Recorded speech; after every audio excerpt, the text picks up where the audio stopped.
Hi అండి, అందరికీ నమస్తే. నేను మీ సునీల్ మద్దాల. మెగా డిఎస్సి ఏదైతే నిరుద్యోగులు చాలామంది అంటే ఉపాధ్యాయ పోస్టుల్లో చేరాలి అనుకున్న వాళ్ళు ఉన్నారో అలాంటి వాళ్ళందరూ కూడా డిఎస్సి అభ్యర్థులందరూ కూడా ఒక చేదు వార్త అని చెప్పాలి. వాస్తవం మాట్లాడాలంటే మెగా డిఎస్సి ఆలస్యం కాబోతుంది. నిజమండి, ఇది నేనంటున్న మాట కాదండి, ఆంధ్రజ్యోతి వివరణగా ఇచ్చిన మాట. కాబట్టి మెగా డిఎస్సి ఆలస్యం. ఆంధ్రజ్యోతి వివరణ ఏంటంటే మెగా డిఎస్సి ఎందుకు ఆలస్యం కాబోతుంది? ఇదేంటిది?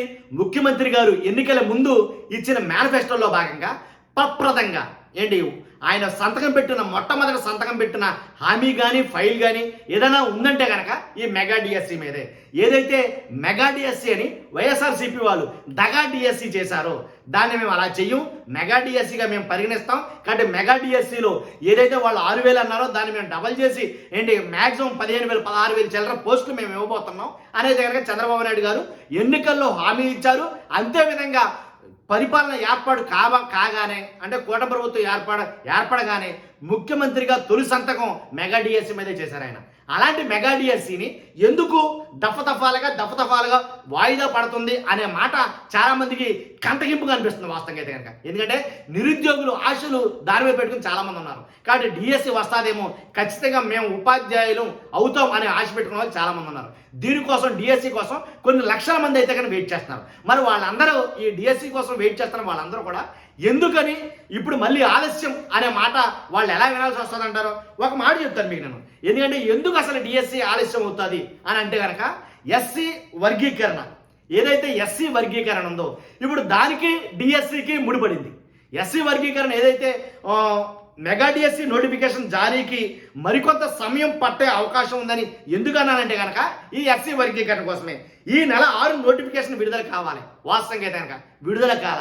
ఎందుకని 6 నోటిఫికేషన్ ఎందుకు విడుదల కాలేదంటే కనుక ఎస్సీ వర్గీకరణకు సుప్రీంకోర్టు అనుకూలంగా తీర్పిచ్చిన నేపథ్యంలో డిఎస్సి అనేది నోటిఫికేషన్ అనేది ఆలస్యం అవుతుంది. ఇదేంట్రా బాబు, ఎస్సీ వర్గీకరణకు సుప్రీంకోర్టు తీర్పిస్తే ఏంటి, ఇప్పుడు డిఎస్సికి దానికి సంబంధం ఏంటని మీరు చాలా మంది అనుకోవచ్చు.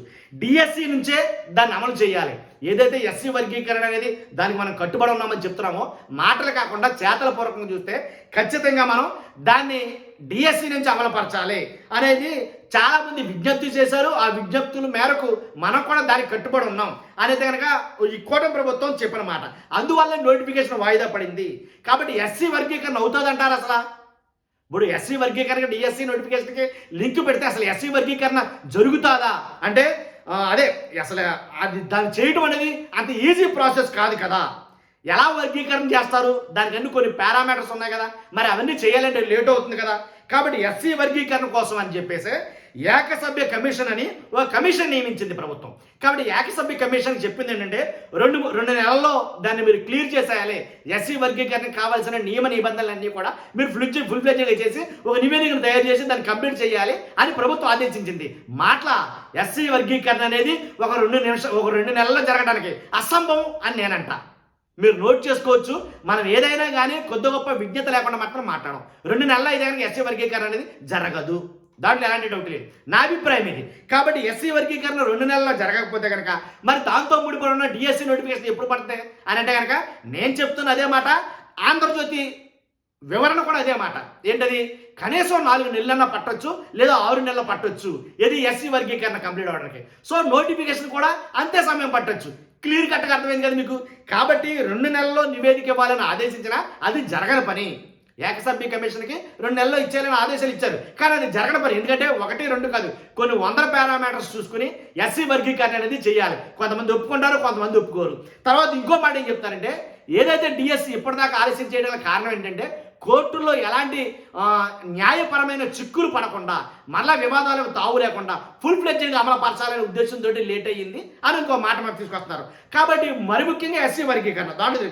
కాబట్టి వచ్చే విద్యా సంవత్సరం బడులు తెలిసేసరికి పూర్తవుతుందా?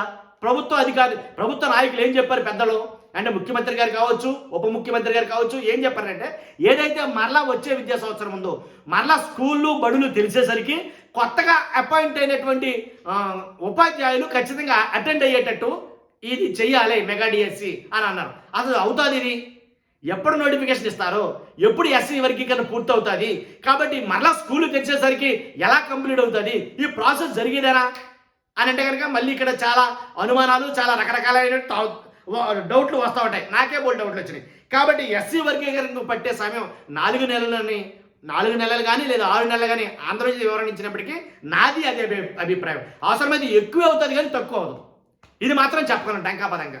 కాబట్టి వర్గీకరణ పూర్తయితే అప్పుడు RORలో ఏదైతే డిఎస్సి నోటిఫికేషన్ ఇవ్వాలో దానికి RORలో దానికి తగ్గట్టుగా మార్పులు చేసుకోవడం కానీ, అలాగే నోటిఫికేషన్ ఇవ్వడానికి కావాల్సిన తగినటువంటి చర్యలు తీసుకోవడం కానీ కుదురుతుంది. కాబట్టి అప్పటి వరకు కూడా ఎస్సీ వర్గీకరణ అవ్వకపోతే ఇది జరగదు. ఇదే కదా. కాబట్టి అలాంటప్పుడు ఇప్పుడు దాకానే ఆల్రెడీ హాస్టళ్లలో ఉండి, అలాగే ఎక్కడెక్కడో ట్యూషన్ సెంటర్లలో ఉండి నెలకి ఇంత చెప్పని చెప్పి కట్టి ఆ డిఎస్సి కోచింగ్ తీసుకుంటున్న వాళ్ళందరూ పరిస్థితి ఏంటి? వాళ్ళకి ఎన్ని నెలలు డిఎస్సి కోచింగ్ తీసుకోవాలి అంటే కనుక చాలా సింపుల్గా చెప్తారు.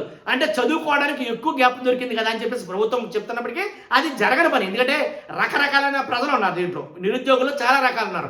కాబట్టి కుటుంబం మొత్తం తానే పోషించాలనుకున్న నిరుద్యోగి అన్ని నెలలు ట్యూషన్ సెంటర్లో కానీ కోచింగ్ సెంటర్లో కానీ ఉండి చదువుకోవాలంటే కష్టతరమైన పద్ధతి. ఎందుకంటే కుటుంబం తన మీద ఆధారపడి ఉంటుంది. అలాగే నిరుద్యోగులుగా అవివాహితులైన వాళ్ళు కొంతమంది ఉంటారు. వాళ్ళకైనా స్తోమత ఉండాలి కదా అన్ని నెలలు ట్యూషన్ సెంటర్లో పడిగబులు పడడానికి. కాబట్టి అరే రేపు వచ్చేస్తుంది, మాపు వచ్చేస్తుంది, వచ్చి నెల నోటిఫికేషన్ వచ్చేస్తుంది, వచ్చి నెల వరకు మనం ఏదో రకంగా అడ్జస్ట్ అయితే పర్వాలేదు అని అనుకున్న నిరుద్యోగులు కోకోలాగా ఉన్నారు. కాబట్టి వాళ్ళందరి పరిస్థితి ఏంటి? వాళ్ళకి అసలు ఆ నోటిఫికేషన్ ఎప్పుడు వస్తుంది అనేది ఒక క్వశ్చన్ మార్క్.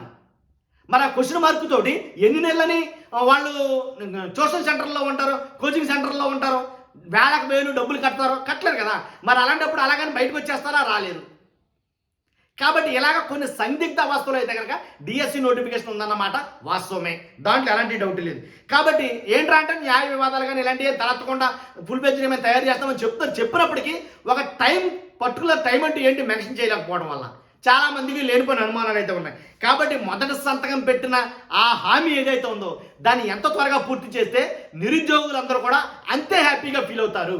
కాబట్టి డిఎస్సి మీద ఆధారపడ్డ వాళ్ళు ఒకళ్ళిద్దరు కాదు లక్షల మీద ఉన్నారు. కాబట్టి డిఎస్సి మెగా డిఎస్సి అన్నారు ఏంటి, కొన్ని పోస్టులే కలిపినప్పటికీ ఇంకా చాలా ఎక్స్పెక్ట్ చేసిన రాకపోయినప్పటికీ తీసిన మట్టికి వెల్ అండ్ గుడ్, దాని గురించి చాలా మట్టికి హ్యాపీగానే ఉన్నారు. కానీ ఎప్పుడు అనేది మాత్రం వాళ్ళ మనసుల్లో మాత్రం దొలిచేస్తున్న ప్రశ్న.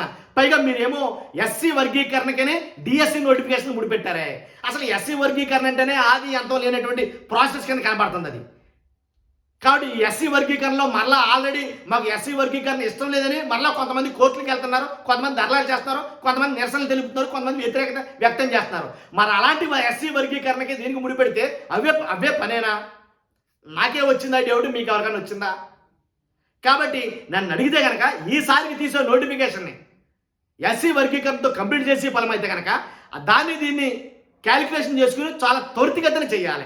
లేదు అవ్వని పక్షాన అయితే కనుక నాకు తెలిసి డిఎస్సి తీసేయడమే మంచిది, మరలా నోటిఫికేషన్ ఇచ్చేయడమే మంచిది. ఎస్సీ వర్గీకరణ ముడిపెట్టకుండా ఒకవేళ ముడిపెడితే కనుక అది తొందరగా 4 నెలలు కానీ 4 నుంచి 6 నెలల లోపలే కానీ క్లియర్ చేసి మరలా వచ్చే విద్యా సంవత్సరం ఏదైతే ఉందో అప్పటికల్లా నోటిఫికేషన్ తీయడం, అలాగే జాబ్లు ఇవ్వడం, అపాయింట్మెంట్లు ఇవ్వడం కూడా జరిగితే కనుక చాలా శుభ పరిణామంగా ఉంటుంది.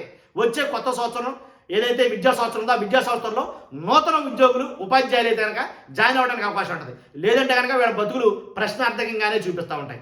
చూస్తున్నాం మీరు అందరూ కూడా. నా మాటల్లో మీకు గనక ఏదైనా సందేహాలు కానీ డౌట్లు కానీ ఉంటే కనుక మీ అభిప్రాయం ఖచ్చితంగా కామెంట్ రూపంలో తెలియజేయండి. మీ అభిప్రాయం ఏంటో నేను తెలుసుకుంటాను. మర్చిపోవద్దు, కొత్త వాళ్ళైతే మన ఛానల్ పక్కాగా సబ్స్క్రైబ్ చేయండి.